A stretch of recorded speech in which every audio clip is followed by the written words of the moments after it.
Hi, my name is Valerie Anderson. I've been involved with trying to prevent an expressway from destroying my thesis site for a year now. This beautiful place is Split Oak Forest, a mitigation bank in Orange and Osceola County, as you can see on the map here. The road is the Osceola Parkway extension. Recently, I've been in negotiations with Audubon, Florida, the Lake Mary Jane Alliance, Sierra Club, the Central Florida Expressway Authority, Tavistock, and Deseret to see if we can reach an agreement about what should be done. Meetings are on hold until after the March 8th vote by the Central Florida Expressway Authority Governing Board. I want to describe to you what is being offered. This map shows Split Oak in the center, with some recent alignment options. The road would come from the airport to the 417, and then go from the 417 to Narcoossee Road, which is here. Then it would continue along Clapp Sims Duda Road, or across it, and then through or around Split Oak, to reach, well, nothing yet. As you may be able to tell, there are no subdivisions, houses, or buildings where this road goes. There are no people. That's because it's currently a ranch, Deseret Ranch. Deseret Ranch is the largest landowner in the state. As you can see from the zoom out, there's still no houses. Let's zoom out a little more. Everything in the teal is Deseret Ranch. Clearly, they have plenty of land for roads. Why do they need land in Split Oak for a road? If we zoom back in, the newest addition to the map in the center is the Northeast District. It's a planned development now being handled by Tavistock. Back in 2010, Osceola County signed a resolution expanding the urban growth boundary to encompass the Northeast District and putting stipulations on its development. One of those stipulations is that they can't pass a certain phase of development without the Osceola Parkway being committed. So, this is the very first road for the first part of Deseret's massive development plans for its Central Florida ranch. These development plans will affect everyone in Central Florida, and if the Expressway Authority is allowed to put a road through Split Oak at this very early stage in development, no conservation land in the state is safe from highways. So, we should consider who else is being affected by the road.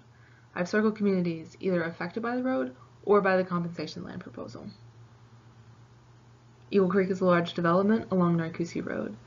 Fells Landing is a more recent development, and they would be affected by the western part of the road or the eastern part of the road. Lake AJ Village is affected by curves that they're affected by recent alignments such as East 5 and 6 that come very close to their community. Country Meadows is a beautiful area of 5 and 10 acre parcels, lots of horses and really nice wetlands. One of the wetlands in Split Oak drains into a wetland in Country Meadows. And then the Lake Mary Jane community, which is composed of multiple different developments out on Lake Mary Jane Road, is benefited by the swap proposal. So, now to the offer. The offer is based on the road going through Split Oak, as seen in Refinement 1A. It's comprised of CFX purchased land in Orange County, labeled Compensation Land Orange County, and Deseret donated land in Osceola County. Now, that land may end up being donated by Tavistock due to some agreements. And also, the compensation land in Orange County is currently owned by Deseret as well. So, in Osceola County, the land is everything north of the alignment of the Osceola Parkway, and then in Orange County, it's everything to the west of the Sunbridge Parkway.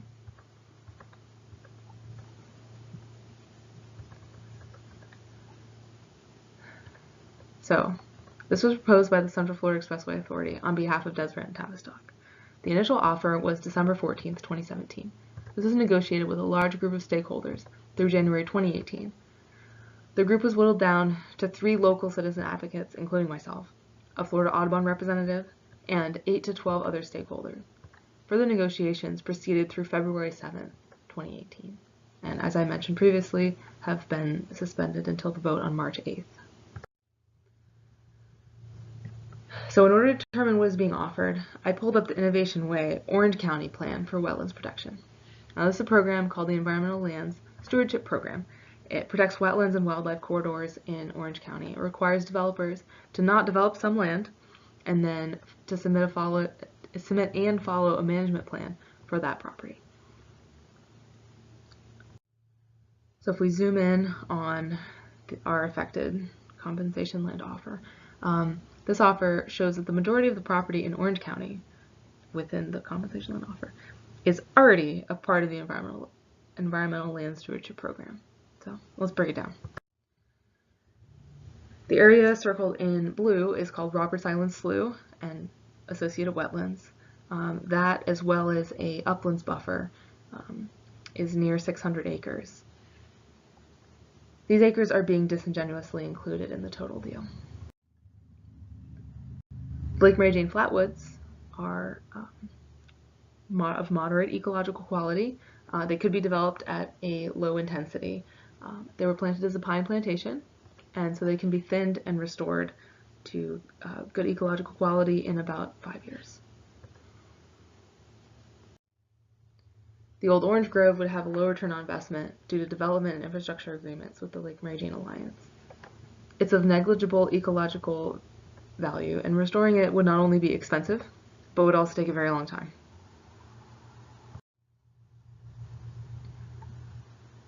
So Osceola County doesn't have a wetlands protection program like Orange County. So I couldn't pull up a map of Osceola County saying, hey, you can't develop here, you need to take these wildlife corridors into consideration, because Osceola County doesn't have it.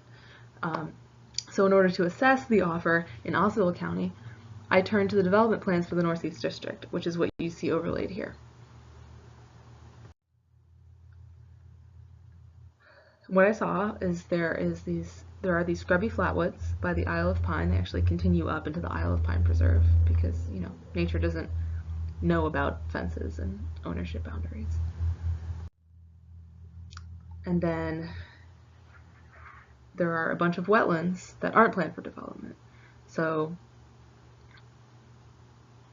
most of these wetlands are a strand swamp that flows south from Lake Mary Jane. And if you've ever been to Moss Park, you know that there's a bit of it that's high and dry, but it's not most of it. Like, you can't even get to the south part unless you talk to management and they take you on the gator.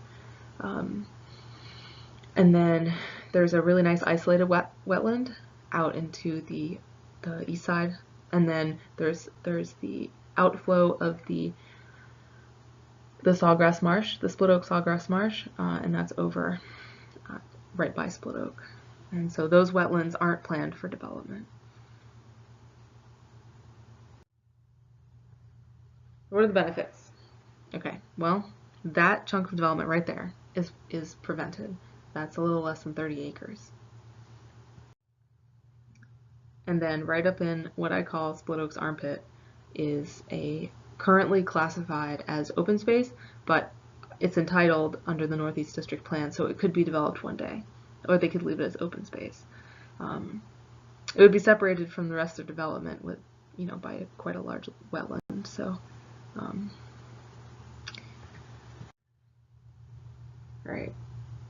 With or without the swap or the compensation, there's still intense development within 200 feet of split oak forest. And this good land is still not being offered.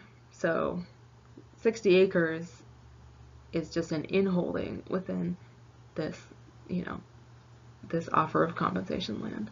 And further, there's a huge road through Split Oak. It's at least a 68-acre footprint, and anything north of the road in Split Oak will be affected by all of the noise and will have less burn days because there'll be a huge road right next to it. And so if you want to burn and you have any chance of a wind shift that heads to the south, you're going to have to call off your burn day. And anything south of the road within Split Oak is going to be nearly unmanageable by fire because it'll be hemmed in on 3 sides with residential development, and then on the north side it's going to have a huge expressway with constant traffic on it. So To summarize, I hired a restoration ecologist to tour the offered property and to assess the quality. The green represents land that was not planned or could not be developed. The yellow represents land that was planned to be parks or retention ponds. And the red represents land that was planned to be developed. The benefits of the compensation land deal are in Orange County, while the costs lie in Osceola County. Osceola County would have over a third of their part of Split Oak destroyed by the road, and the other negative impacts of the road, noise, pollution, and lights, would harm the rest of Osceola County part of Split Oak. This is a bad deal. It's a bad deal for conservation in the state, it's a bad deal for Osceola County, and it's a bad deal for Split Oak. If you have any questions, feel free to email me. My email is valerie@friendsofsplitoak.org. Thank you.